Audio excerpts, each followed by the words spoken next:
You finished your career as the Army commander at the Western Command. But what inspired you to join the Army in the first place? From 1966 Jan till end July 2016, more than 50 years, I continuously wore the uniform. If you were to narrow down one threat for India at the moment, what would you say the biggest concern for our national security is, sir? And our biggest threat is China. We can't wish it away. You're saying biggest threat is China. You can never trust. You have to verify before you think of trusting them. So there was a feeling that thinking is the exclusive preserve of in Luton's Den. They will not democratize thinking. Right. But we said no. You know, there are a lot of talks about Atmanirbharta for the last 5 to 10 years by a PM. But do you think enough has happened in order to for us to be Atmanirbharta in defense? See, I am going to make a little controversial statement. In this special episode, we are thrilled to host Lieutenant General KJ Singh, a distinguished military leader, strategist, and now an accomplished author with his latest book, General's Jottings. This conversation, recorded in the vibrant atmosphere of Chandigarh Military Lit Fest, delves into the fascinating journey of General Singh from his formative years at Sainik School and the NDA to his illustrious career in the Indian Army and his tenure as the Chief of Operations at the United Nations. We explored the insights from General's Jottings, a book that unpacks critical issues on India's national security, the challenges we face, and the solutions we need. From India's defense manufacturing capabilities and the quest for Atmanirbharta to the role of diplomacy in India's rising global stature. General Singh shares his expert perspectives on the country's strategic priorities. We'll also discuss India's Neighbourhood First policy, its evolving relationship with global coalitions, and the importance of building a secure and self-reliant future. This conversation is not just about military strategy, it's about leadership, resilience, and the vision required to navigate India's complex security landscape. Join us as we uncover the mind behind General's Jottings and gain valuable insights into the challenges and opportunities shaping India's future. Without further ado, let's get started.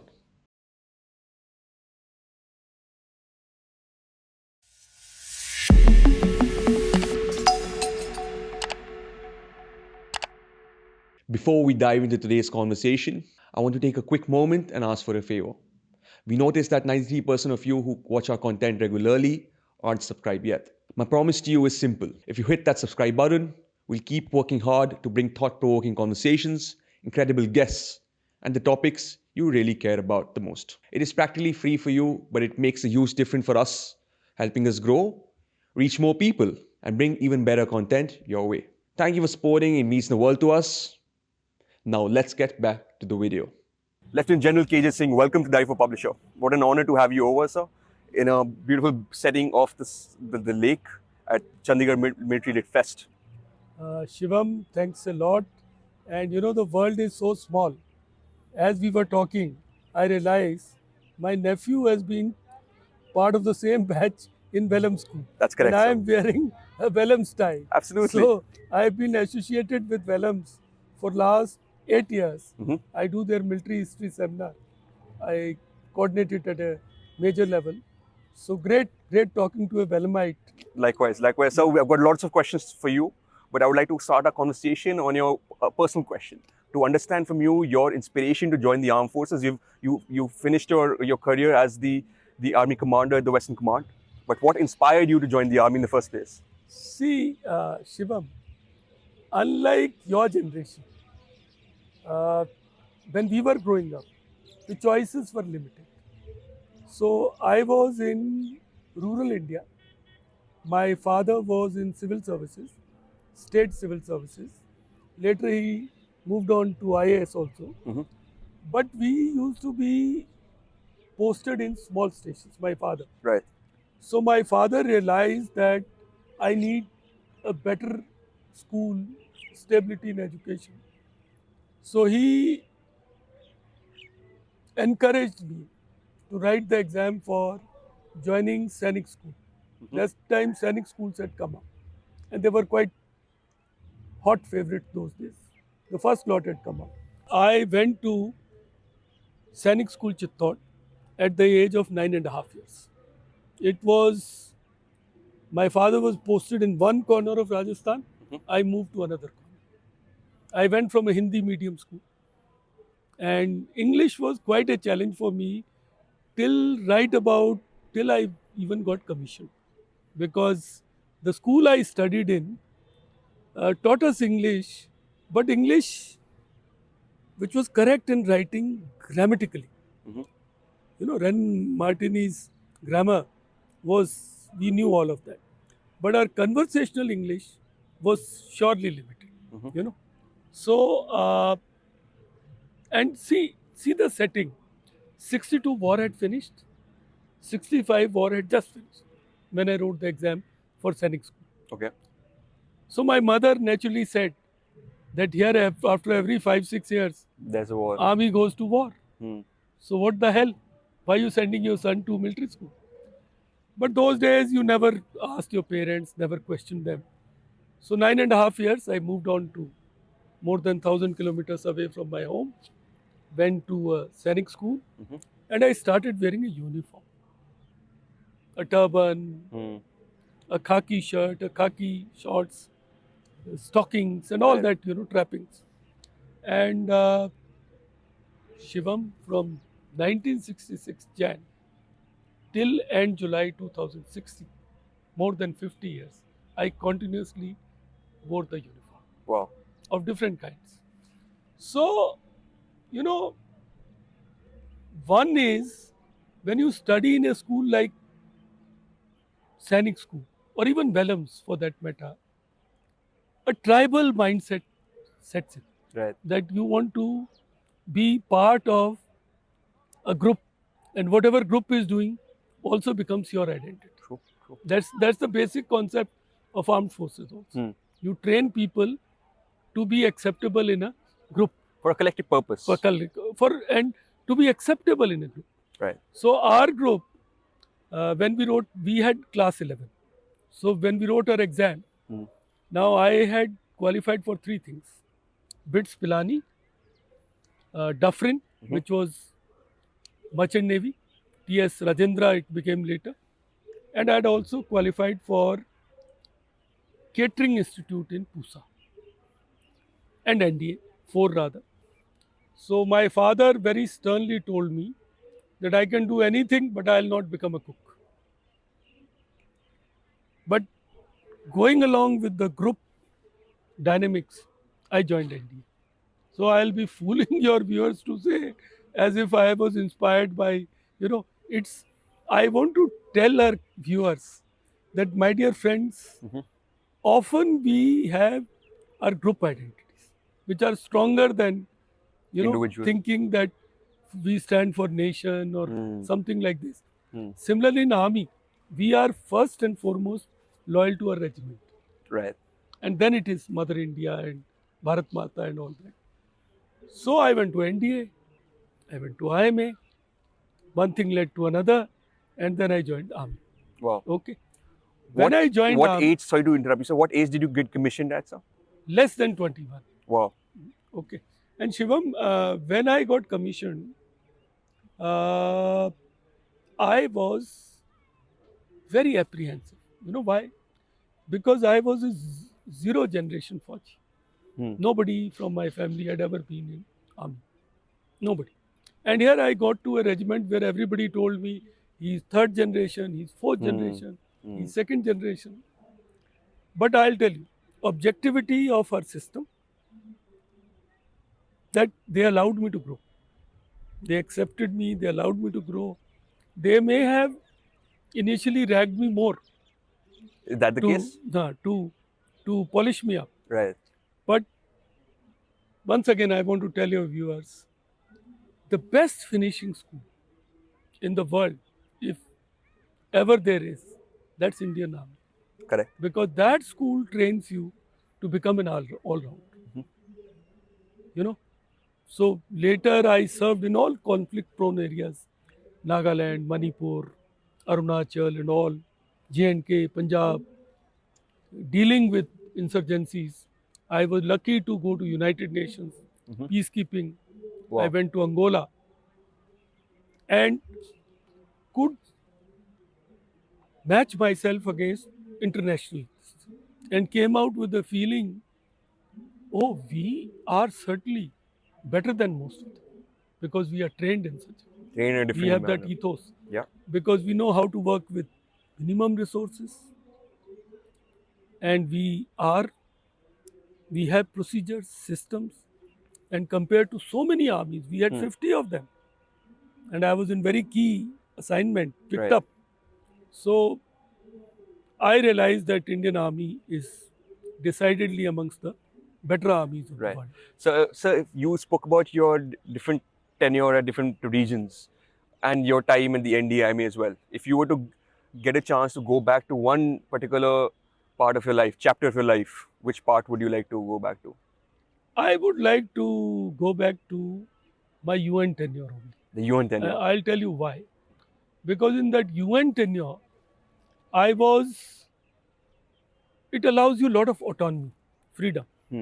I was chief of operations. There was a stage when that mission was collapsing, ambassadors of leading countries would come and sit across the table. So you had your sort of actions influence many countries. You had autonomy. You're operating on a different scale. Right. So one is that. And what And year was this, sir? This was I was there in 91, from 91 to 93. I was a major. Right. About 2 years I did there. The second part I would like to go back to is when I was Colonel GS in Nagaland. Okay. And I'll tell you why. Because in the second year of my tenure, my GOC got attached Okay. for some disciplinary purpose. And we did not have a system of deputy GOC those days. So as a Colonel GS, I had to take on the responsibility to run Wow. a division, Wow. which was a huge big division spread into South Arunachal, Nagaland, Manipur, South Assam. That's The job which is currently being done by 3 divisions. So the lesson that comes out is life will give you responsibility. And don't be apprehensive. Take it on. Because unless you take on the responsibility, additional one, you'll never grow. True. And with responsibility, you grow in stature, you self-actualize yourself, and you realize that what is your hidden potential, Absolutely. which you are not allowing to surface.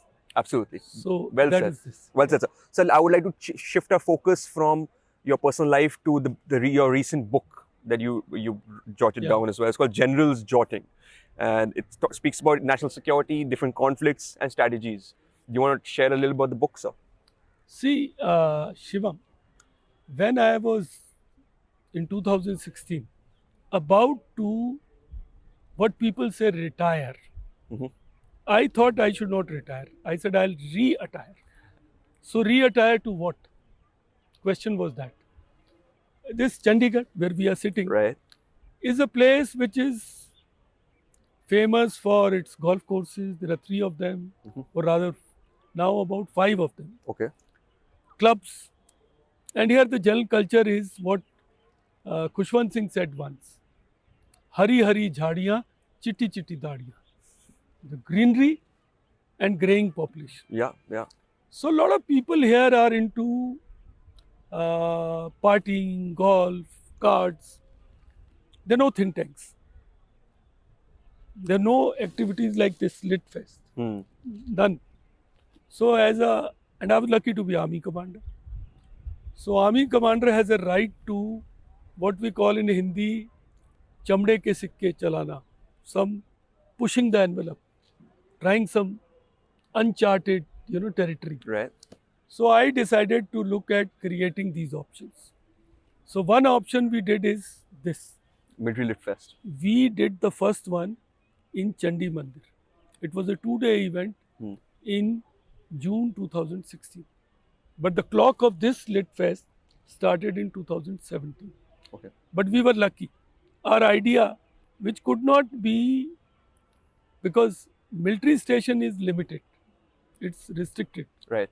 So our idea could not have touched civilians.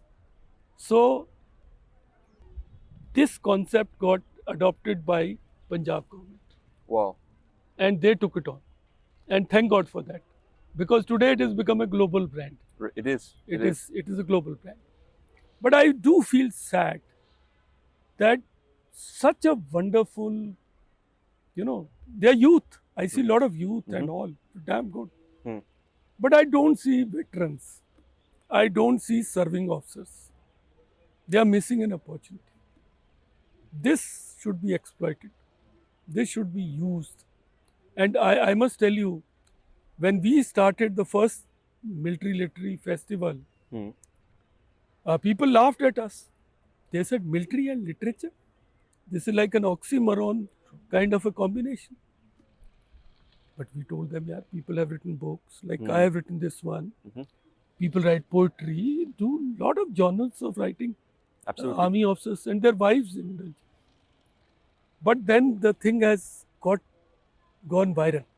Today, there are military literature festivals in towns like Pune, True. Sikandrabad, Lucknow, and it is happening now. It is, sir. A lot of places they're happening. Even Penting Press of yeah. our publishing house, we organize a lit fest as well called Kalam and Kavach, which we'll speak about Yeah, later. But right now, let's just. And other thing that I did is I started a think tank called as Gyan Chakra. So there was a feeling that thinking is the exclusive preserve of people on Raisina Hill in Luton's Delhi. They will not democratize thinking. Right. But we said no, there should be regional think tanks. Thinking is not exclusive preserve of those people. So we started a think tank in Chandigarh, which is Gyan Chakra. Now there is a think tank in Lucknow, Pune, in Bangalore, in Chennai. So I feel gratified, Shivam. Wow. Some of my ideas, which were doubted, which were not accepted, And neglected before as well. and have found a viral traction. Recently, a think tank is starting in Jaipur also, Gyan Chakra. They've even taken the name from here, Gyan Chakra. Wow. They made it Gyan Chakra. So in this same journey, I'm also glad to tell you that a lot of us want to be scholar warriors. So what is a scholar warrior? You know, the typical stereotyped image that comes to your mind is an army officer wearing a side cap with a lot of stars and putting some accoutrements to make his uniform look, even in civil dress, make it look. See, closest I've got to army is just a lapel. It is enough. So do all that, and also grow a mustache, which is menacing. So, and then make some vague statements, wild ones. So no, this is not my idea of being scholar warrior. I did my PhD. At 67, I finished my PhD Wow. last year. What subject was that, sir? It was on strategic analysis of China-Pak economic corridor Okay. with an Indian perspective. Wow.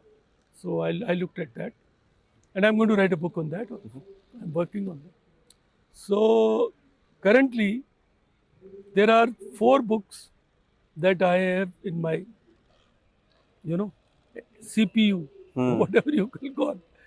One is on Act East through Northeast.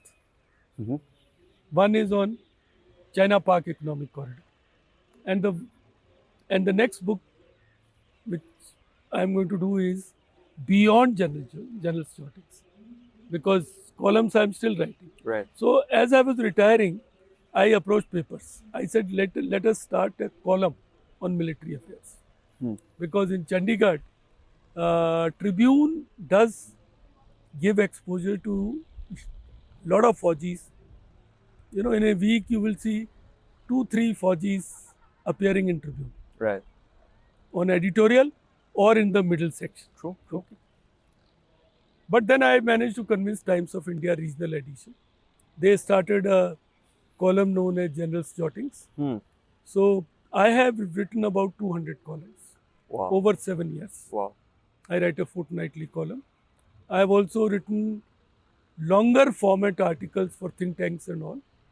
So when you write a book, since I used to write columns, I got some recognition.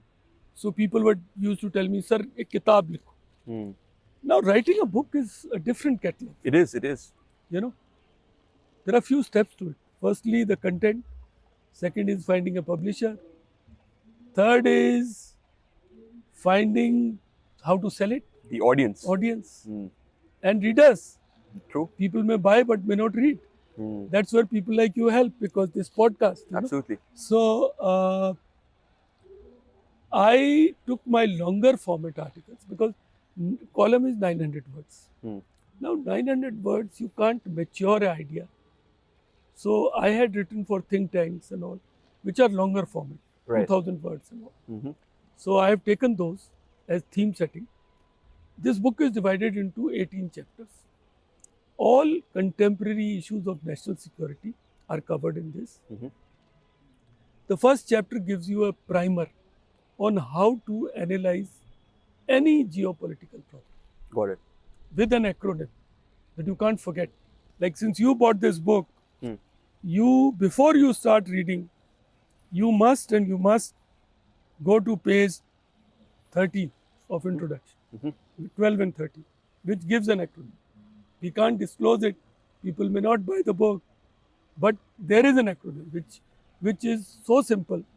And this book is also written with, I am a chair professor in Punjab University and a professor of practice in Chandigarh University. Wow. So I have taken the needs of students in view. So chapterization is such that you don't have to read all 400 pages in one go. Say you are troubled by something on India, how to combat China-Pak collusive linkage. You go there. It's possible because chapters are made in such a way. And you can, from here only you can open chapters. And you can, look at them. There are large number of maps, Right. graphs, tables, interesting compilations also I've done. So, and I have kept it soft cover to keep the cost down. Right. Publisher was after my line. That, sir, such books in this genre are written in hardcover only. Absolutely. That's you So, correct. You're correct. But I said no.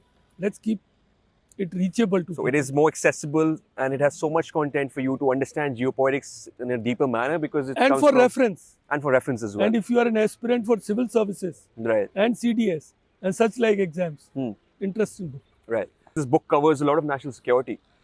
If you were to narrow down one threat for India at the moment, what would you say the biggest concern for our national security is, sir? So, see, I am quite convinced that we have the wherewithal to take on our adversaries at a tactical and even maybe operational level. Okay. But what we certainly lack, and our biggest threat is China.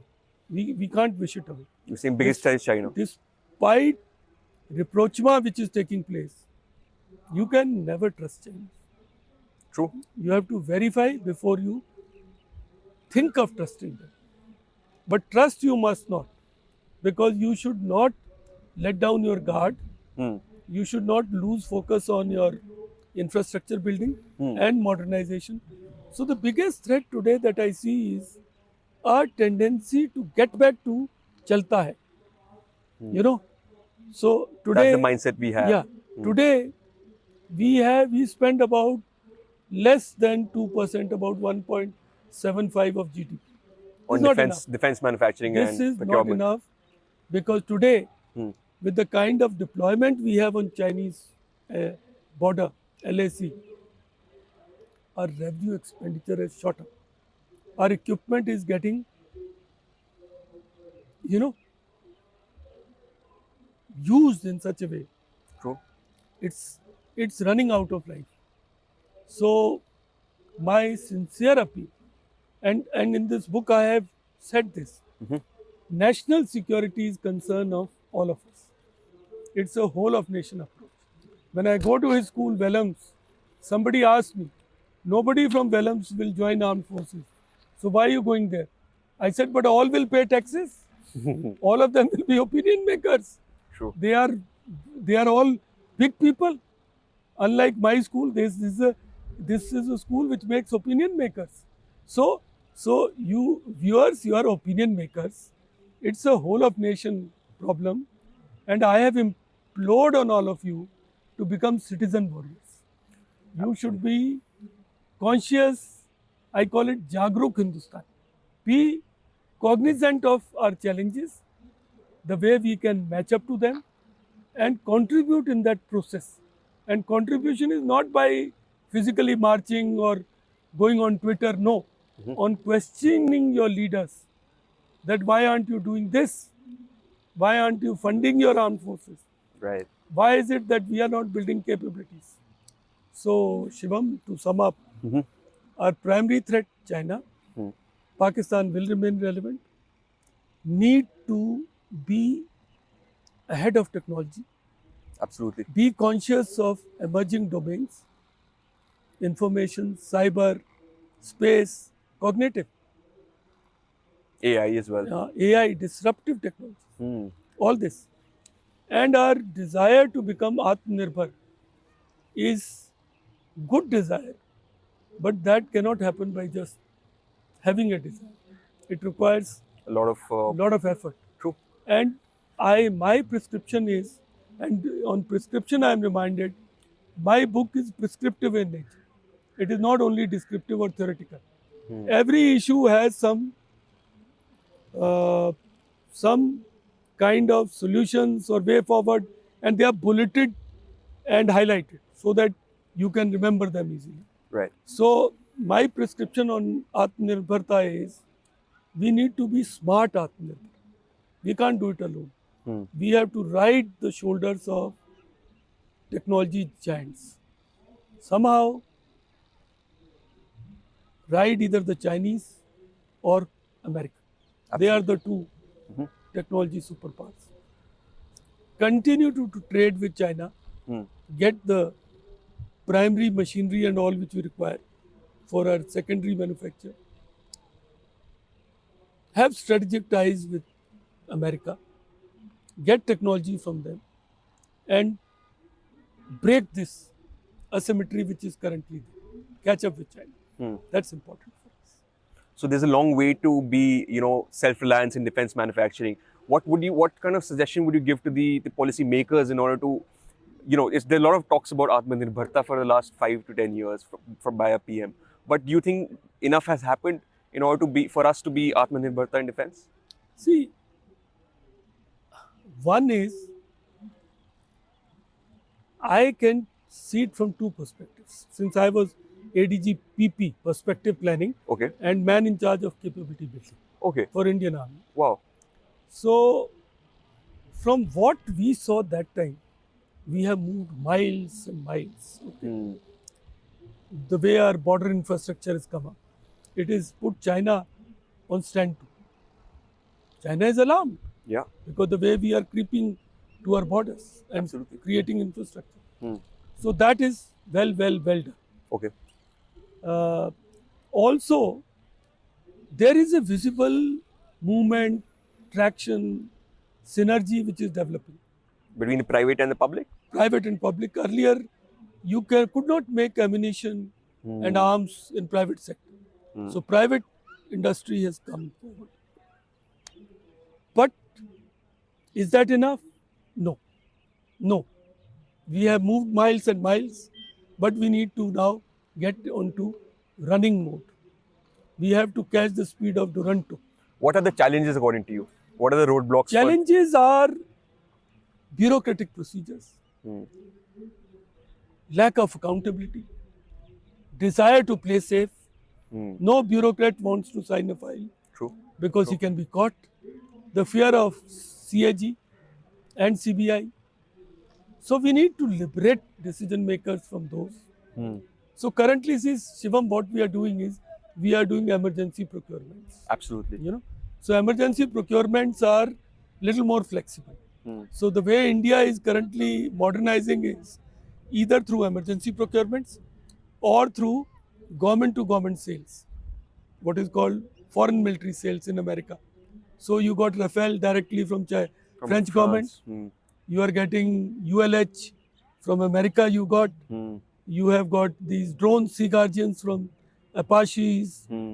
CJ-130 and all this C-17, all this came through government to government, strategic acquisition. Okay. But that is, in my understanding, is a knee jerk. We need to have a steady state. True. So our normal procurement procedure, which is currently not effective, needs to be made effective so that we can plan properly. And we need to lay down our national security strategy, firstly. Secondly, we need to have long-term plans and we need to have this accountability. Some kind of a protection to bureaucrats that if he's well-intentioned, system will not get back at him. Right. So fear of being fixed has to be also removed. Right. So can I ask you a question on the diplomacy of India at the moment? We see India from national security. Let's go to a little bit of diplomacy. What are your thoughts on how PM Modi is doing his diplomacy? He's trying to be a peacemaker in Russia, Ukraine. He is a voice. India seems to be like the voice of this global South, and we're joining a lot of groups such as the Quad, I2U2. What are your thoughts on how is India handling its geopolitics at the moment? Once again, there is a huge big effort which is taking place, especially on part of PM Modi. He's put his personal stake into a lot of things, like G20. I also was in one of the events. The scale at it was done, the format that which was followed, getting the whole country involved. Some may call it populist, but it was bold, it was brave. The way he's gone around the world, True. it's all there. And the fact that India is rising, nobody can ignore us. But our biggest worry is our neighborhood. Our neighborhood is very challenging for us. We are the biggest in that group. True. And there is a super granddad China, which is always vitiating the atmosphere for us. So net is that our neighbors have a kind of a feeling of Big brother. victimhood, Yeah. kind of feeling that we are not doing enough for them. And they have become very smart in playing us against China. And there's a sentiment of India out also at the moment. So it's worrying because Bangladesh, Myanmar, and even Sri Lanka also. and earlier Maldives also. Yeah. So these fissures are there. I don't know what way. See, Shivam, I feel somewhere I am going to make a little controversial statement, and to your younger generation. I also feel transactionally elated when somebody tells me that this time no Bangladeshi cricketer or Pakistani cricketer was allowed to come to IPL. But cricket is a religion in India, a jihad in Bangladesh. Jihad is more focused part of religion. Maybe focused in wrong direction, but it is a jihad in Bangladesh. So is Bangladesh going to forget this? These are questions. Should we be so transactional, or should we be a little large-hearted? Allow some of them to come. And this is where some kind of statesmanship is shown. Because we can't choose our neighbors. True. You can choose your friends. Another 5-10 years, we hope that Sheikh Hasina returns. But for a return to take place, you have to set some kind of environment. True. Which is conducive for her to. These are, I have no answers. I can't say. Transactionally, I also feel happy. Yeah, we've kept them out. Pakistanis, we have kept them out. But in the long run, what happens? These are the issues. To sum up our conversation on national security defense and diplomacy, I've understood that our biggest concern in our national security front is China, and of course Pakistan as well, in a two-front kind of situation. And we need to amp up our defense manufacturing and make it more indigenous to be self-reliant. And at the end, you said that, And strategic tie-ups and strategic tie-ups, with countries like USA, Israel. which we're already doing. Yeah, but we need to do amp it that in up. a way Right. that we, And he said in diplomacy, we are doing great in the world stage, but we still need to have ourselves well versed with our neighborhood first policy. yeah, And that's the sum up what I've understood from you, sir. yeah. Been a lovely conversation. We spoke about your personal life, about the book, about what's happening around us. I would like to end our conversation with two another personal questions, if you allow me. First is, if there's a piece of advice you would give to your younger self, 18-year-old KJ Singh, what advice would you give him, sir? My advice to you would be go get the world. Don't hold yourself back. Make a new mistake every day, but don't repeat your mistakes. Don't let fear of flying hold you back on the ground. Give your creativity wings.